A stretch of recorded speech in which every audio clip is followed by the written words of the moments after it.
Well, I was sent to Texas. It was called Camp Swift.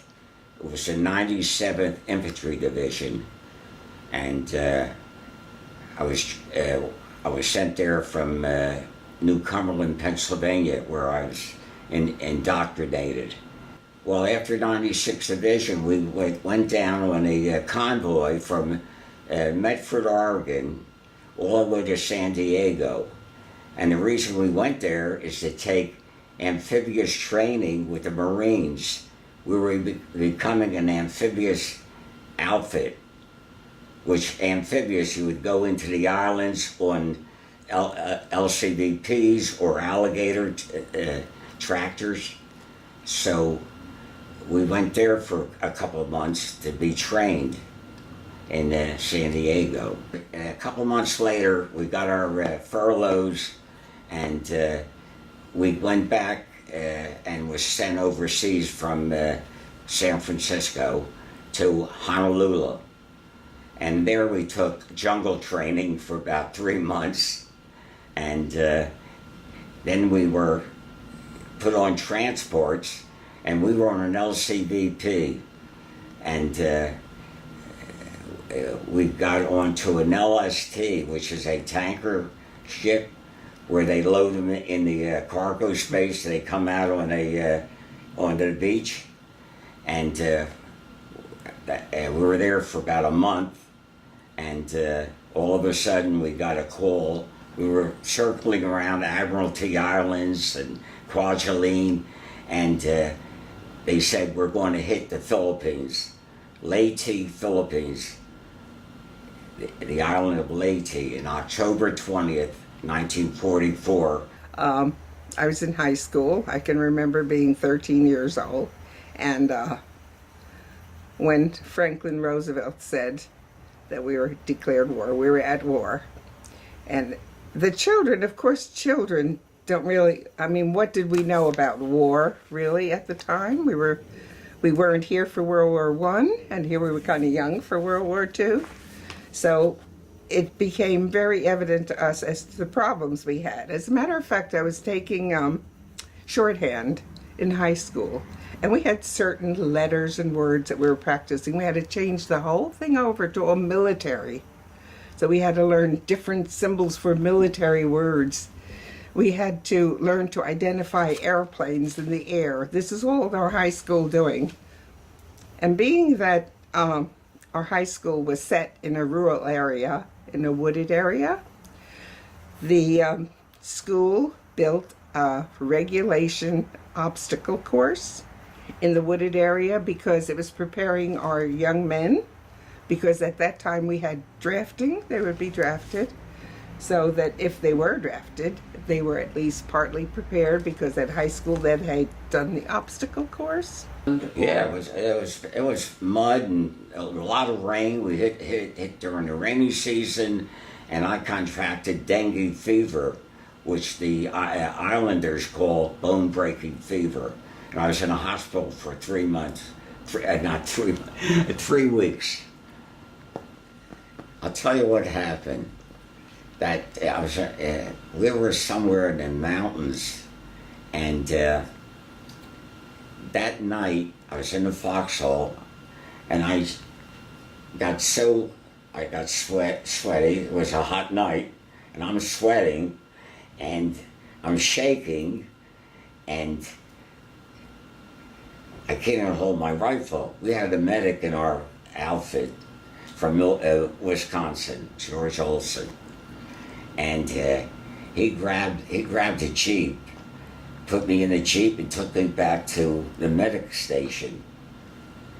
And when I went in there, they said, give him an aspirin and send him back. I had 104 fever. Give him an aspirin, he'll be back. Okay. What the medic did on his own, I know he disobeyed rules. He drove me about 20 miles to the beach, where they had a evacuation hospital manned by the University of Chicago. They took the whole hospital and made them a medical unit. It was called the 36 Evacuation Hospital. He took me back there. I was there for 3 weeks. That's how bad I was. I had one day, if you stayed one more day, they would have sent you back to New Zealand for recuperation. And I was waiting to go back to New Zealand because I heard that it was a beautiful island. And he took me back on his own. They were going to give me a couple of aspirins and sent me back. I would have died of pneumonia if it wasn't for George. I got together with him after the war 3 or 4 times because he saved my life. He saved my life. Of course, in fact, my friend George Muller, who I had gone to college with, he was killed on Leyte. He was killed, and I took that as a really loss because we were very friendly.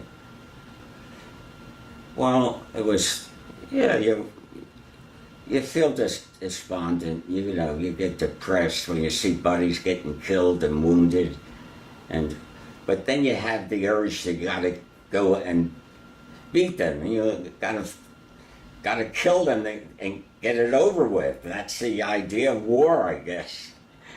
Well, we were deployed on ships, and we landed on Easter Sunday, April 1st, 1945, on the island of Okinawa. We were on when we landed April 1st, 1945, our division did not get relieved. We didn't get relieved till the 30th of April by the division, the 77th Division from New York, Satchel Liberty Division, which this medic got the Medal of Honor. They relieved us after we got slaughtered on that ridge. And if you saw the fighting on that ridge, they didn't give up. They died to the man. They were in foxholes, bunkers. We had to dig them out. And until we got flame-throwing tanks, did we really win the Battle of Okinawa. What you saw on Hacksaw Ridge was what we did not only on Hacksaw Ridge, there was other ridges. There was the Shuri Castle Ridge. You hit one ridge, you beat them, they retreated to another ridge. They were dug in there for 100 years on that island. And it was an artillery base. And so they had every point of that island zeroed in with their artillery. They knew exactly the location of everything on that island. They were warned. It's just like warning that a hurricane is coming or that a tornado is going to hit your town or so. If you're forewarned and can take protection, do it. When they tell you to evacuate, evacuate. Otherwise, you're taking a chance of being harmed. And this is what happened. It wasn't that Truman told them, called them up and said, hey, we've got a plane over there, we're dropping a bomb. They were warned in plenty of time that, listen, they were warned to stop. Stop killing our boys. Stop torturing the things that they did, I don't even want to mention. But you have to put an end to this because we already won the war in Europe, so now it's time to stop, and they wouldn't. So it was their choice. They knew when it was going to happen. They knew everything about it.